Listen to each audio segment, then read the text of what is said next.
Now we will be discussing about symbiotic mode of nutrition. Now this is also an important mode of nutrition because one importance of this is here the two organisms which are in close association both benefit each other. Means like we have read in parasitic mode of nutrition, one organism is getting benefit and another is getting harm. In case of your insectivorous mode of nutrition also, one organism is getting harm. And in your saprotrophic mode of nutrition also, one organism is getting benefit, the other one is already dead. But in this case, symbiotic mode of nutrition, both the organisms, they will get benefit. And a very common example of this, which you will be reading in this chapter, is the lichen.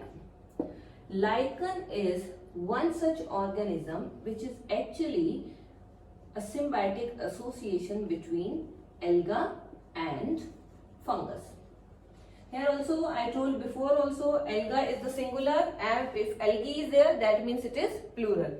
Same way fungus is the singular, and if it is fungi, then that is plural. So here one alga and one fungus, they live in close association with each other, and that is called as lichens. Now what they do? Alga is having chlorophyll. I told you before also, because it is having chlorophyll, so it will prepare food for both of them. And fungus provides shelter.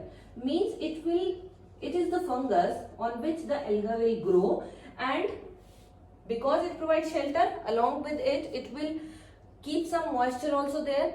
Moisture will also help in preparation of food. So in this way, they both benefit each other, and this type of association where both the organisms benefit each other, that mode of nutrition is called as symbiotic mode of nutrition.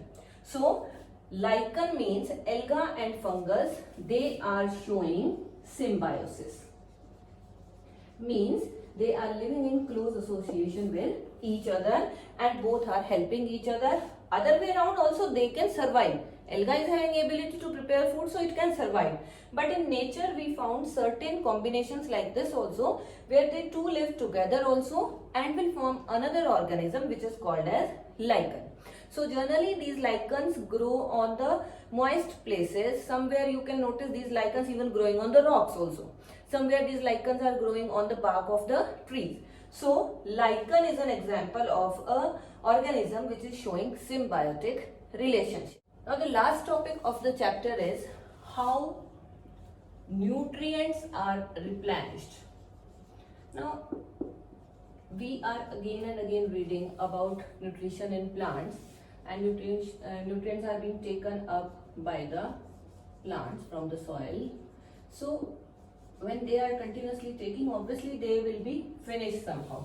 So how these are being replenished? Replenished means how again they are being maintained in the same quantity as they were before. So one way of doing that is using manure, or by using fertilizers. Fertilizers are nutrient rich substances which are prepared in the factories. So either you use manure. When you are using manure, then it is considered better, but fertilizers can also be used. Now fertilizers are basically nutrient specific. If you need to put more of nitrogen, then you can put nitrogen fertilizer. If you need to put more of potassium, then you can use potassium fertilizer. So there are three main nutrients which are required, that is N, P and K. That is nitrogen, phosphorus and potassium.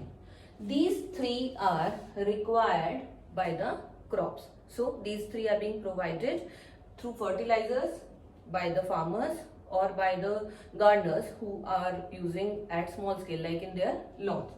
Then another way of replenishing this nutrient is by using certain plants which have ability to do this. Now you must be thinking how plants can help in replenishing, rather plants are taking up all the nutrients. So there are certain plants like leguminous plants. And what are these leguminous plants? The plants like pulses, your peas, your gram, these are leguminous plants. Now these plants, leguminous plants, are having a bacteria in their root nodules. Nodules means rounded structure, like if this is the root, so it will be the root nodule. So in this root nodule there will be a bacteria which is called as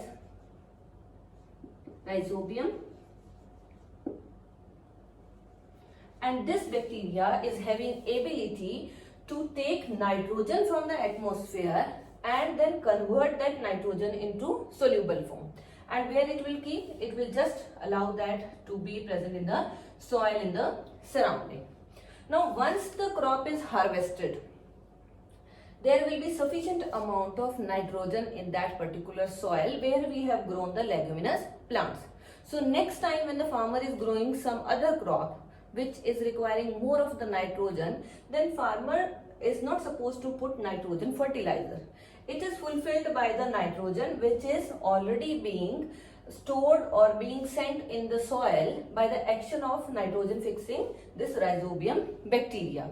So that is another way by which plants are replenishing the amount of nitrogen. This can be done with the help of this Rhizobium. So but Rhizobium also you can categorize as the symbiotic relationship between leguminous plants and root nodules of these plants, that is also showing symbiotic relationship, because here both are benefiting each other.